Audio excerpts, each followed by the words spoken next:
As someone who's worked in finance and economics for years, here's exactly how much money you need to save by every age so you can compare how you're doing. I'll also share what you can do to get back on track if you're falling behind based on my experience. First, your 20s. The average net worth for someone in their 20s is $104,878, and the median net worth is $7,467. The average number is inflated by the bourgeoisie, so we're just gonna focus on the median number throughout the video to be more realistic. In your 20s, you're just starting out your financial journey. Some of you never had a job and are still in college, while others are early on in their careers. So if you have less than the median net worth or just want to have even more, here are 4 things you should start doing now in your 20s to set yourself up to be financially free. But first, you can determine your own net worth with a simple 2-step equation. First, take the total value of your assets, like your house, your bank balance, and your Pokemon card collections, and then subtract the total value of your liabilities, like your student debt, your remaining mortgage payments, and credit card bills. Once you know your net worth, here are 4 things you need to start doing now. First, you want to save at least 3 months worth of your income to protect yourself from unexpected financial emergencies. So like if you earn $3,000 a month, you should have at least $9,000 saved up. I highly recommend you keep this money in a high-yield savings account so you can earn passive income on it while still having access to it whenever you need it. I'll link some of my favorite high-yield saving accounts below. Next, you really want to build up your credit score because a good credit score can save you tens of thousands of dollars in the future when you decide to take out a loan for things like a house, a car, or Mr. Magic Lamp. But the easiest and fastest way to boost your credit score that I realize not a lot of people know about is to get added as an authorized user on someone else's credit card who has a good credit score. When you do this, you're basically going to inherit that person's credit history, their credit age, and more.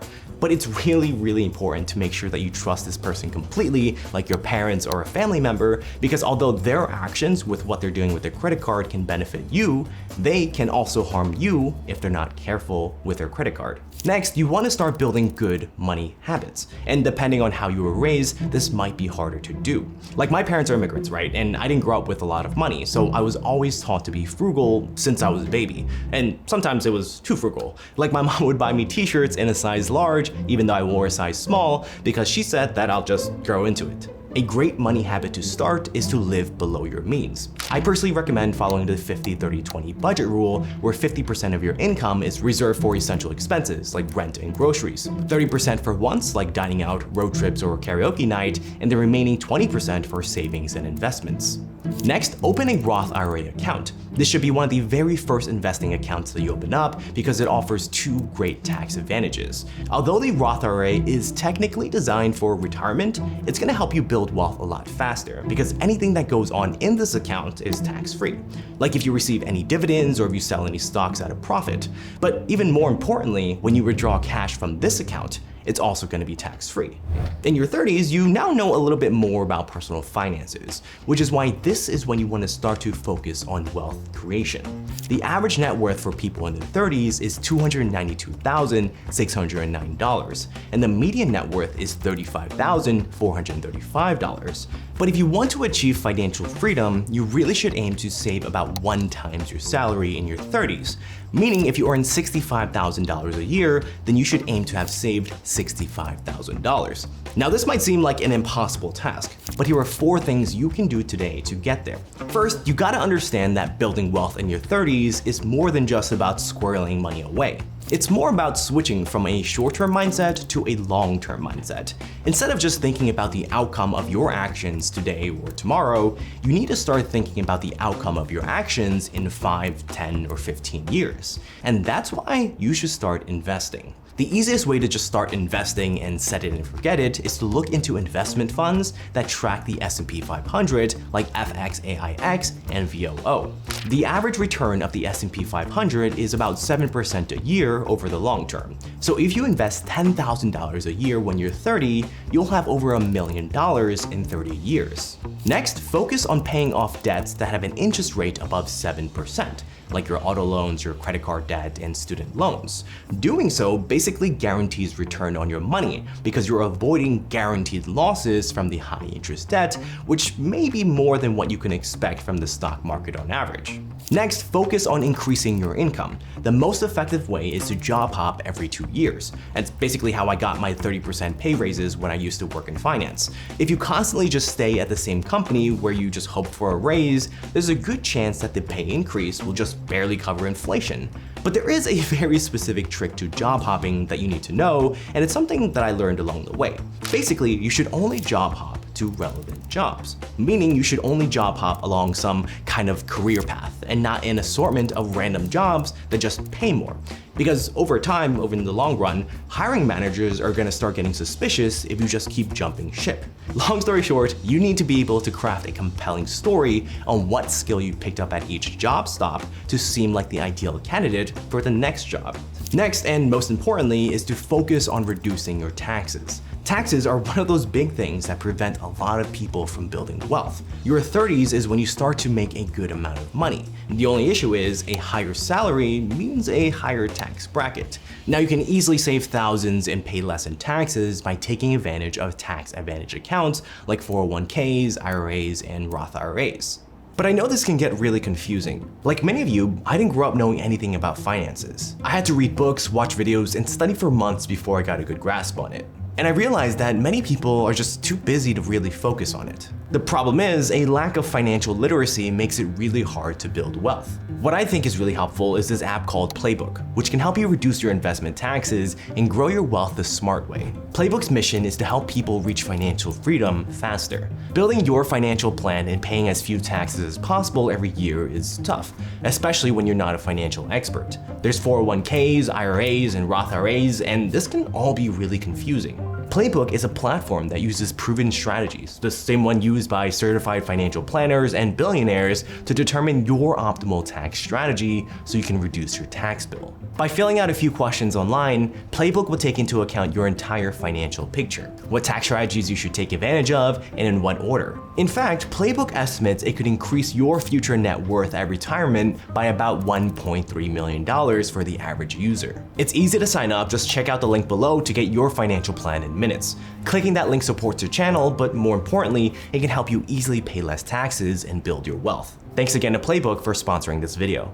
In your 40s, you now have more responsibilities, and you've probably seen your investments grow a bit. The average net worth for someone in their 40s is $740,646, and the median net worth is $126,126. But in your 40s, you should have at least 3 times your annual income stashed away. So if you earn $70,000 a year, then you want to have saved up $210,000. And if you're too far away from that number, here's what you need to do. First, you gotta figure out your retirement magic number. Although the traditional retirement age is more than 20 years away, you need to check your bearing before it gets too late. Basically, knowing your magic number sets a target goal in your mind so you know that you're heading in the right direction and are more likely to get there. If you're like me, then you want to retire as quickly as possible so you can do what you love.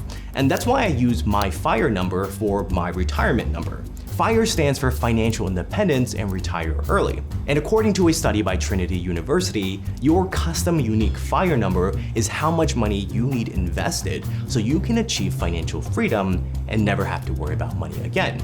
Because once you reach your FIRE number, you could withdraw from your investment portfolio, that FIRE number, to pay for your expenses for the next 30 years. You can find your FIRE number with this 2-step formula.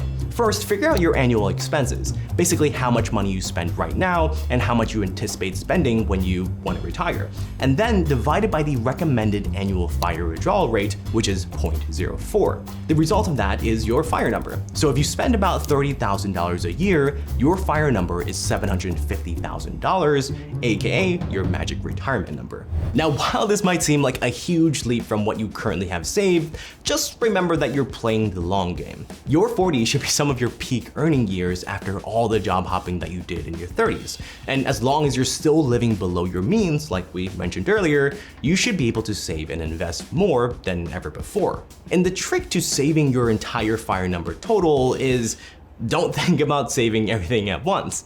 Instead, make the goal more achievable and break it into smaller pieces and smaller saving thresholds. For instance, instead of aiming to save $750,000, just aim to save $100,000, then another $100,000, then another. And the reason for this is because your net worth explodes after your first $100,000. Here's what I mean. Think of investing like rolling a snowball down the hill. As it picks up snow along the way, it's gonna roll down faster, pick up more snow, and the snowball gets bigger. And let's just put some numbers behind this. If you invest $15,000 a year in the S&P 500 with an annual average return of 7%, your net worth will reach $100,000 in 5.66 years.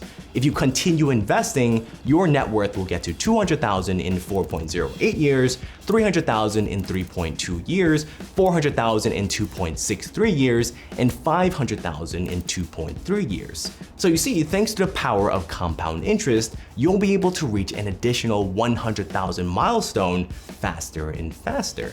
And what's crazy is that once you're at a $900,000 net worth, it'll only take you 1.27 years to reach 1 million. Now in your 50s, if you've been following step by step since you were in your 20s, you really should be able to see the magic of compound interest working for you. Like, did you know Warren Buffett's wealth skyrocketed by a staggering 99.7% after he turned 52? In your 50s, the average net worth is $1,345,922, and the median net worth is $290,271. But in your 50s, you should aim to save more than 6 times your annual salary in savings if you want to achieve financial freedom.